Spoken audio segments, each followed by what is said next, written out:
قل فمن يملك لكم من الله شيئا إن أراد بكم ضرا أو أراد بكم نفعا بل كان الله بما تعملون خبيرا بل ظننتم أن لن ينقلب الرسول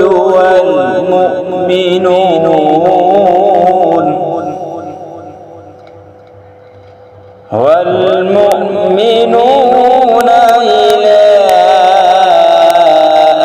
أهليهم أبدا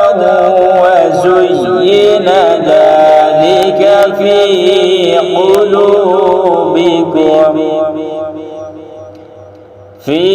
قلوبكم وظننتم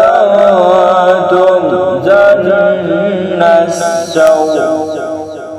وكنتم قوما بورا ومن لم يؤمن بالله ورسوله فإنا أعتدنا